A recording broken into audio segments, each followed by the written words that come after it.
जय हिंद फ्रेंड्स।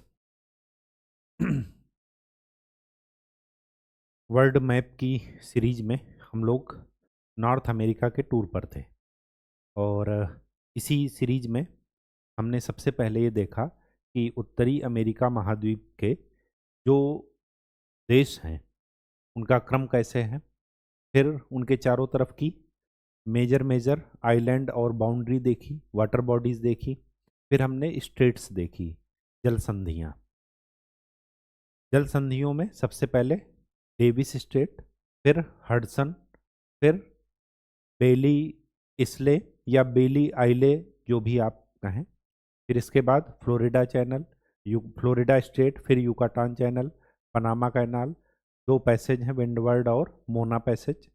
और इसके बाद जमैका चैनल, साथ में इधर वैंकूवर आइलैंड की तरफ जॉन डिफ्यूका, और फिर बेरिंग स्ट्रेट। फिर हमने देखा माउंटेन्स। माउंटेन्स में एक माउंटेन छूट गया, अभी मैं आपको बता दूंगा, और एक उसमें गलती भी है, वो भी मैं आपको बता देता हूँ। गलती मतलब जानबूझ करके नहीं की गई है, वो बाय मिस्टेक, मतलब एक फ्लो में हो गया है, और ऐसा कुछ नहीं है, थोड़ी सी है, वो सुधार लेंगे। फिर हमने प्लेटू देख लिया।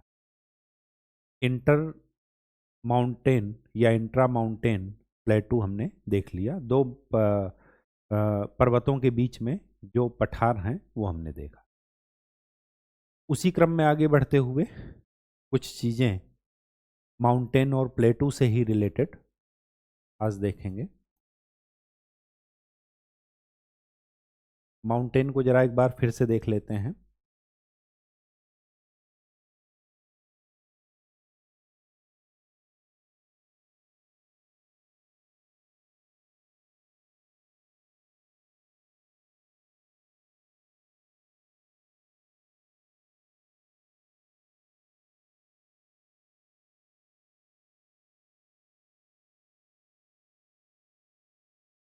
ये है फ्लोरिडा।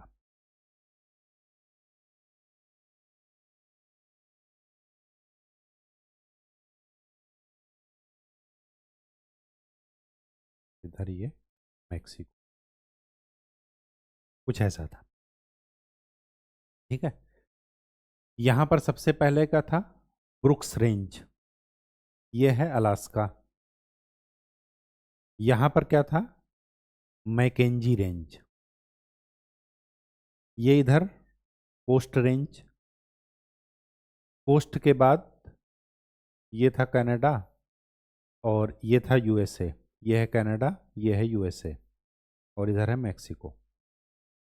कोस्ट के बाद यहाँ पर था कैस्केड, यहाँ पर था सियरा नेवादा, और यहाँ पर दो थे, सियरा माद्रे ऑक्सीडेंटल वेस्ट वाला है और ओरिएंटल ईस्ट वाला है, और फिर सबसे लास्ट में थे रॉकी भाई इधर।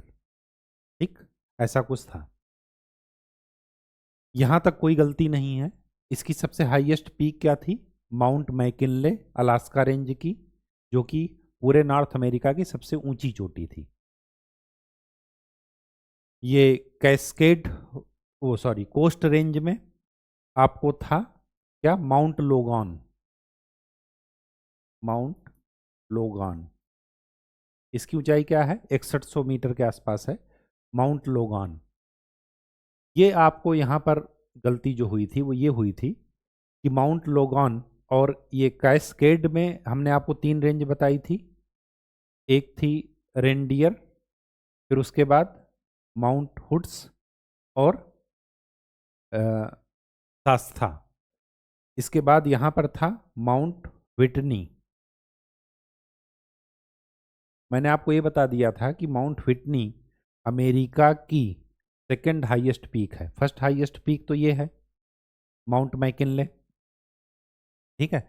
Second highest peak mount Whitney है, लेकिन ये अमेरिका की सेकंड हाईएस्ट पीक है, ये पूरे महाद्वीप की फर्स्ट हाईएस्ट पीक थी। ठीक है, माउंट लोगान क्या है, नॉर्थ अमेरिका की सेकंड हाईएस्ट पीक। पूरे नॉर्थ अमेरिका कॉन्टिनेंट की बात चल रही है, महाद्वीप की बात चल रही है। तो माउंट लोगान जो कि कोस्ट रेंज में है, वो क्या है, पूरे उत्तरी अमेरिका की सेकंड हाईएस्ट पीक है। फर्स्ट हाईएस्ट पीक कौन थी? माउंट मैकिनले, जो कि अलास्का रेंज की है। ठीक है। माउंट व्हिटनी अमेरिका की, नॉर्थ अमेरिका कॉन्टिनेंट की बात नहीं चल रही है, यहाँ पर देश की बात चल रही है। यूएसए की सेकंड हाईएस्ट पीक है।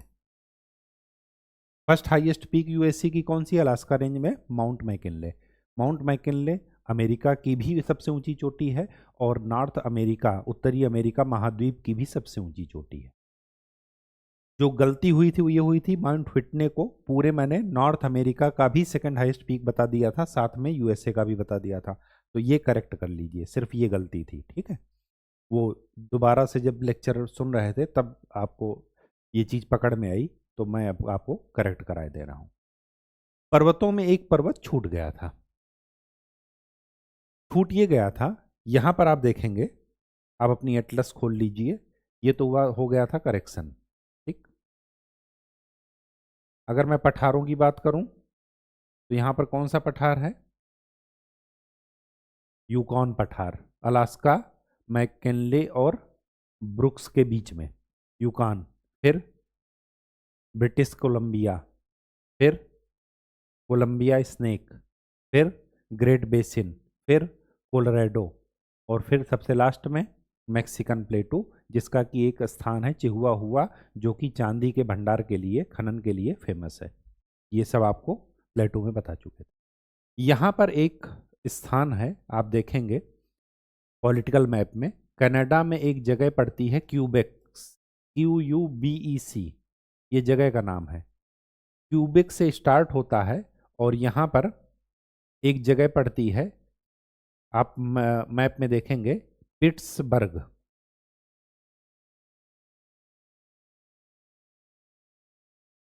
पिट्सबर्ग, PITUS होगा या TS होगा, ऐसे देख लीजिएगा, पिट्सबर्ग। और पिट्सबर्ग के बाद यहाँ पर आ जाएगा एक और जगह जिसको कहते हैं बर्मिंघम। तो ये जो मैं आपको पर्वत बताने जा रहा हूँ जो कि छूट गया था, ये है क्यूबेक से स्टार्ट होकर के पिट्सबर्ग तक, और सबसे लास्ट में कहाँ तक जा रहा है? बर्मिंघम तक इसका विस्तार है। जैसे अपने यहाँ पर अरावली का विस्तार दिल्ली तक है, तो दिल्ली में आपको पर्वत नहीं दिखेगा, उसके अवशिष्ट दिखेंगे। तो ठीक वैसे ही बर्मिंघम तक इसका प्रसार है अवशिष्ट का। ठीक है, ये इस पर्वत को बोलते हैं अपलेशियन पर्वत, अपलेशियन माउंटेन। ये अरावली की तरह ही प्राचीन, मोड़दार, अवशिष्ट पर्वत है। अवशिष्ट पर्वत। अब अरावली की सबसे ऊंची चोटी आपने पढ़ा होगा, माउंट आबू, 800 मीटर हाइट है। ठीक है, तो आपको लगेगा कि जो है ये काफ़ी ज़्यादा अवशिष्ट अवस्था में है, मतलब पूरी की पूरी तरीके से, मतलब पर्वत वाली फीलिंग नहीं आएगी इतनी अच्छी। ठीक है, जैसे आप इमेजिन करते हैं या जैसे आप उत्तराखंड या हिमाचल में देखते हैं। तो अपलेशियन माउंटेन, इसके बारे में खास बात यह है कि प्राचीन मोड़दार अवशिष्ट पर्वत है और तट से थोड़ा दूर है, मतलब बिल्कुल तट से सटा नहीं है जैसे कि कोस्ट रेंज। इसकी व्याख्या प्लेट टेक्टोनिक थ्योरी, हम लोग ज्योग्राफी में पढ़ेंगे, उससे नहीं हो सकती अपलेशियन पर्वत की, ये कैसे बना। ठीक है, ये भी पॉइंट आप जरा पर यहाँ पर ध्यान रखिएगा। दूसरी बात, ये किस लिए फेमस है? क्यूबेक से स्टार्ट हो रहा। क्यूबेक कहाँ पड़ेगा? कनाडा में। पिट्सबर्ग कहाँ है? अमेरिका में। बर्मिंघम कहाँ है? अमेरिका में।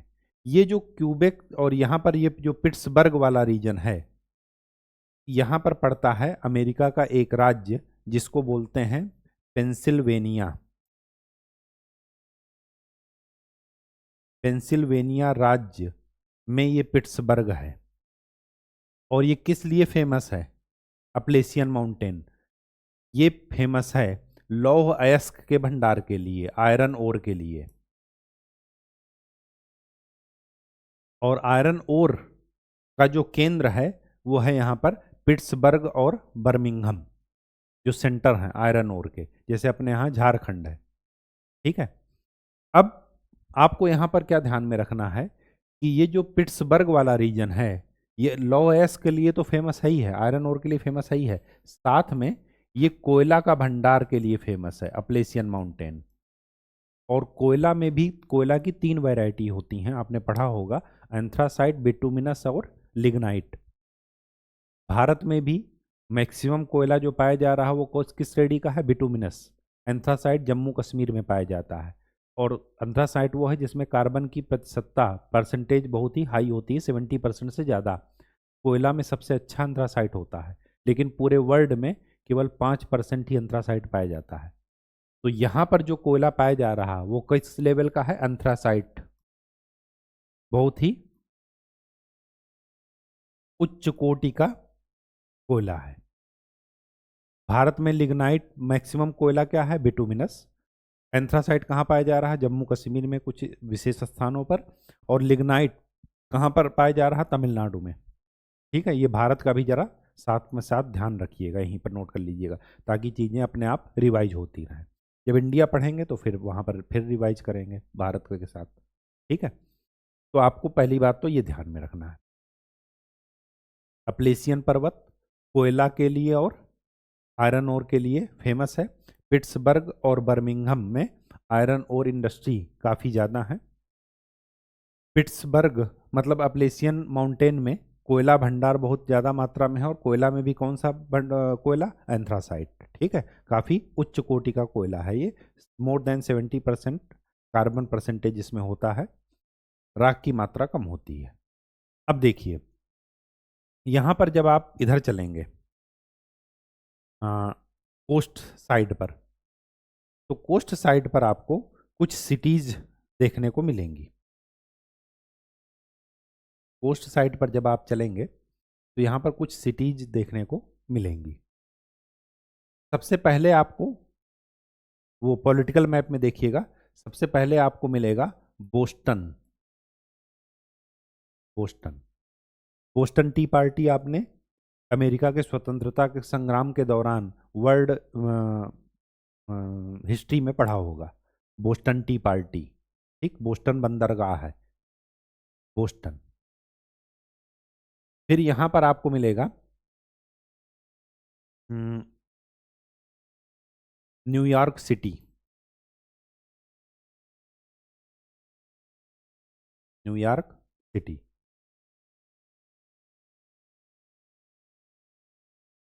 फिर आपको मिलेगा बाल्टीमोर। ये जगह के नाम हैं सबके सब, बोस्टन, न्यूयॉर्क सिटी, बाल्टीमोर, और इनके बीच में एक और है फिलाडेल्फिया। फिलाडेल्फिया। और सबसे लास्ट में आपको मिलेगा वाशिंगटन डीसी।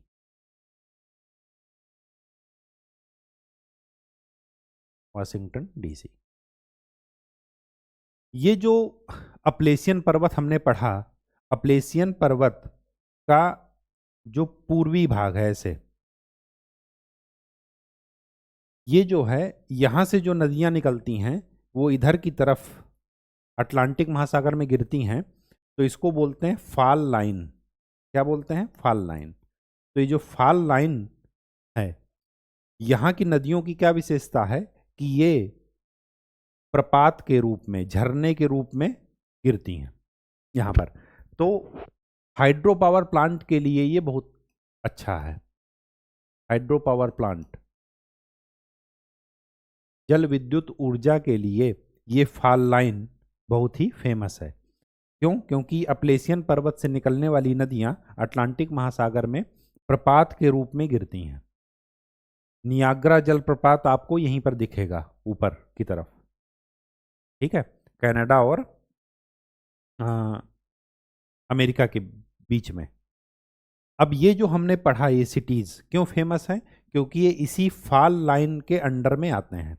आपसे पूछा जाएगा कि फॉल लाइन में कौन कौन सी सिटीज हैं, तो आपको इनका नाम ध्यान रखना पड़ेगा। पहली बात, इनका क्रम भी ध्यान रखिएगा, ईस्ट से वेस्ट नहीं, लेकिन नॉर्थ से साउथ आपको ध्यान में रखना है। बोस्टन, फिर न्यूयॉर्क सिटी, फिर फिलाडेल्फिया और फिर बाल्टीमोर। ये सब तटीय पर हैं और सबसे लास्ट में वाशिंगटन डीसी। ठीक, वाशिंगटन डीसी पूरी तरीके से तो तट पर नहीं है, लेकिन फॉल्ट लाइन में ये 4 शहर गिने जाते हैं। ये आपको ध्यान में रखने हैं। ठीक है, कहानी समझ में आ गई। ये तो हो गया फॉल्ट लाइन और फॉल लाइन। और ये जो है हाइड्रो पावर प्लांट के लिए यहाँ की नदियाँ, अपलेशियन से निकलने वाली नदियाँ फेमस है। जब हम रिवर पढ़ेंगे तब बताएंगे आपको। हाइड्रो पावर प्लांट के लिए बहुत अच्छी है, जल विद्युत ऊर्जा यहाँ पर अच्छे से मिल जाएगी। अब आप यहाँ पर वापस देखिए, ये जो आपका अपलेशियन माउंटेन है, इसका प्रसार क्यूबेक से लेकर के पिट्सबर्ग होते हुए बर्मिंघम तक है। यहाँ पर आपको एक बे, मैंने जब आपको पढ़ाया था फर्स्ट लेक्चर में, तो यहाँ पर आपको मिलेगा चेसपकी बे। चेसपकी बे, ये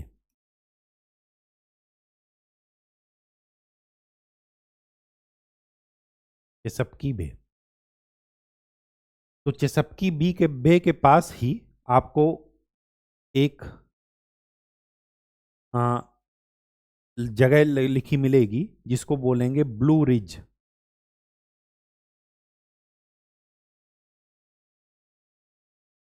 क्या बोलेंगे? Blue ridge. ब्लू रिज के पास ही अपलेशियन की सबसे ऊंची चोटी, जैसे अरावली की सबसे ऊंची चोटी माउंट आबू है, वैसे ही अपलेशियन की सबसे ऊंची चोटी ब्लू रिज के पास ही आपको मिलेगी। ब्लू रिज कहाँ है? चेसपकी बी के पास।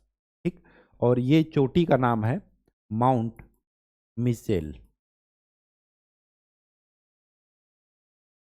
माउंट मिचेल, ये अपलेशियन की सबसे ऊंची चोटी है। ये पूछा गया है, तो ये जरा ध्यान में रखिएगा। ठीक, कहानी समझ में आ गई। तो रॉकी की सबसे ऊंची चोटी माउंट एल्बर्ट, सियरा नेवादा की mount Whitney. Mount Whitney USA की सेकंड हाईएस्ट पीक है। फर्स्ट हाईएस्ट पीक वही है जो नॉर्थ अमेरिका की पूरी कॉन्टिनेंट की है। वो कौन है? Mount McKinley. कहाँ है? अलास्का रेंज में। ठीक है, और सेकंड हाईएस्ट पीक पूरे कॉन्टिनेंट की माउंट लोगॉन, जो कि कोस्ट रेंज में है और कहाँ पर है? कनाडा में। ठीक है, अब अगर मैं इसका जो है पूरे नॉर्थ अमेरिका का कुछ जो है एक पैटर्न बनाऊं, तो सबसे पहले आपको समुद्र तट से चलेंगे तो आपको कोस्ट रेंज मिलेगा।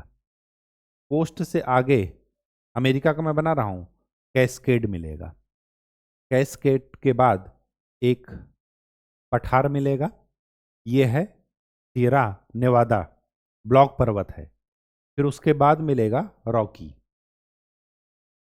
फिर रॉकी के बाद इसको बोलेंगे सेंट्रल हाईलैंड। क्या बोलेंगे ये? Central highland. और इसके बाद भी कुछ ऐसा है, ये वाला जो है इसको बोलेंगे सेंट्रल लोलैंड।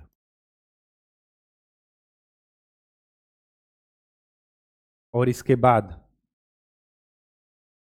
आपका आता है अपलेशियन। अपलेशियन पर्वत, ये है रॉकी, ये है सियरा नेवादा, ये है कैस्केड और ये है कोस्ट।